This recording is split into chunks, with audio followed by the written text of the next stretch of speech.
5000 साल पहले अफ्रीका के जंगलों में खड़ा था ह्यूमंस का एक छोटा सा ग्रुप। चेहरे में खौफ, घबराहट, क्योंकि आसपास थे उनसे भी ताकतवर जानवर जैसे लायंस, वुल्व्स एक्सेट्रा, जिनके पास थे sharp claws, powerful teeth, fast speed और स्ट्रेंथ। और हमारे पास कुछ भी नहीं। सर्वाइवल के लिए लड़ता हुआ ह्यूमंस का ये छोटा सा ग्रुप, जो फिजिकल कंपैरिजन में वीकेस्ट था, आज वही सिटीज बना रहा है और इसी ताकतवर जानवरों को जू में बंद रखा है, उन पर कंट्रोल कर रहा है। कैसे ह्यूमंस इतने आगे इसीलिए बढ़ पाए क्योंकि उन्होंने ऐसे ऐसे इन्वेंशंस किए जिनसे आज वो दुनिया के सबसे डेवलप स्पीसीज बन पाए। बट इस इन्वेंशंस में कौन सा इन्वेंशन ग्रेटेस्ट था कि ह्यूमंस आज इतने डेवलप्ड हो पाए? कुछ लोग कहते हैं इलेक्ट्रिसिटी, कुछ लोग कहते हैं लाइट और कुछ लोग फायर। बट ये सब इन्वेंशंस तो थे, बट ग्रेटेस्ट नहीं थे। Greatest invention of all time था राइटिंग। सही सुना आपने, writing is the biggest invention my friend. ऐसा क्यों? Let me explain. एक लायन शिकार सीखता है, बट वो अपने बच्चों को सिर्फ ऑब्जर्व करवा सकता है, वो डिटेल इंस्ट्रक्शंस नहीं दे सकता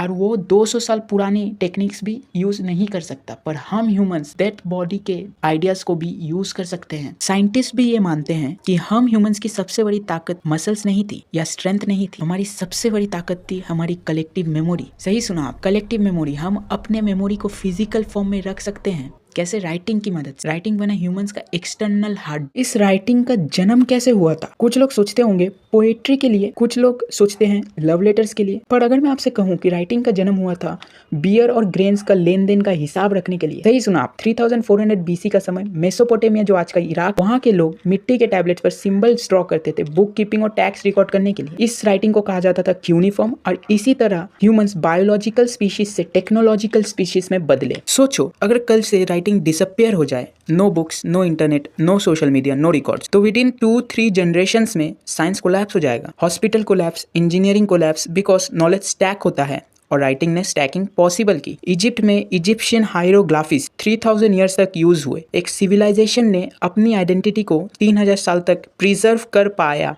क्योंकि उन्होंने लिखा। फिर फिनोशियंस ने एक जीनियस मूव किया, उन्होंने कॉम्प्लेक्स सिंबल्स को सिंप्लीफाई किया। उन्होंने साउंड्स के बेस पे 22 अल्फाबेट्स क्रिएट किए। और राइटिंग एलाइट लोगों का टूल नहीं रहा, एक्सेसिबल हो गया। और जब नॉलेज एक्सेसिबल होती है तो रेवोल्यूशन स्टार्ट होता है। 1440 का समय, जर्मनी के एक गोल्डस्मिथ जोहानस गुटेनबर्ग ने प्रिंटिंग प्रेस की स्थापना की। पहले एक बुक कॉपी करने में महीने लगते थे, अब एक दिन में डजन्स ऑफ कॉपीज पॉसिबल थे। रिजल्ट, इंफॉर्मेशन डेमोक्रेटाइज्ड हो गया। Scientific revolution, modern world. Fun fact, 1500 तक यूरोप में 20 मिलियंस बुक सर्कुलेट हो रही थी। Before printing press almost nothing. अब थोड़ा साइकोलॉजिकल टर्म्स ऑफ राइटिंग के बारे में बात किया जाए। ह्यूमन ब्रेन लिमिटेड रैम के साथ आता है।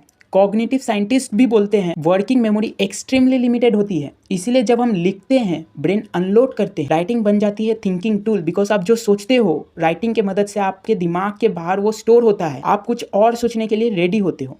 इसीलिए ग्रेट थिंकर्स जिन्होंने नई नई इन्वेंशंस करी, लाइक लियोनार्डो दा विंची, वो थाउजेंड्स ऑफ पेजेस लिखते थे। आपके माइंड में सैकड़ों थॉट्स चलते हैं, बट जब आप उन्हें पेजेस में उतारते हो, आप नया सोचने के लिए अपने माइंड को रेडी करते हो। ग्रेट इन्वेंशंस ऐसे ही होते हैं। इंसान नया तब सोच सकता है जब वो पुराने सोचों से अपने दिमाग को खाली करता है। हिस्ट्री में अपने जितने ग्रेट साइंटिस्ट देखे हैं, उन्होंने सिर्फ आइडिया स्टोर नहीं किए, उन्होंने अपने ब्रेन को एक्सटेंड किया। आज तक कोई एनिमल सिविलाइजेशन बिल्ड क्यों नहीं कर पाया? रीजन, उनके पास कल्चर ट्रांसमिट करने का स्केलेबल सिस्टम नहीं है। वेल्स कम्युनिकेट करते हैं, चिंपांजी टूल्स यूज करते हैं, पर उनके पास 500 साल पुराना मैनुअल नहीं, जो कि हम ह्यूमंस के पास है। और इसी वजह से एक 18 साल का स्टूडेंट न्यूटन का इक्वेशंस पढ़कर उसे आगे रिसर्च कर सकता है। टाइम बैरियर ब्रेक हो चुका है। राइटिंग ने ह्यूमंस को टाइम इंडिपेंडेंट बना दिया। पर एक डार्क ट्विस्ट भी है। राइटिंग ने सिर्फ नॉलेज स्प्रेड नहीं किया, प्रोपागेंडा भी स्प्रेड किया। वॉर्स भी स्टार्ट हुए,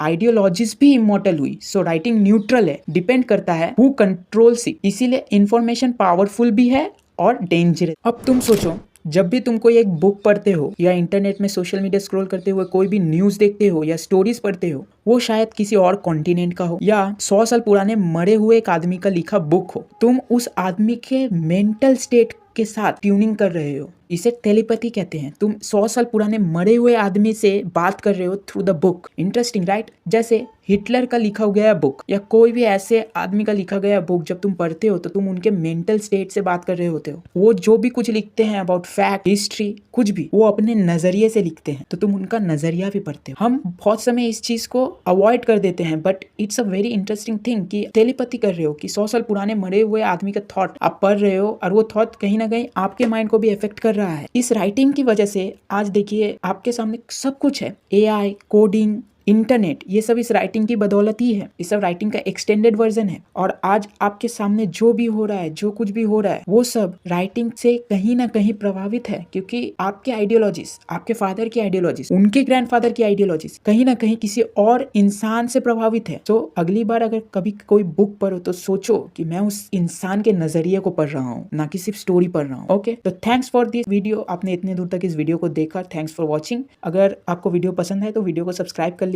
बेल आइकन को ऑन कर दीजिएगा। मिलते हैं नेक्स्ट वीडियो में।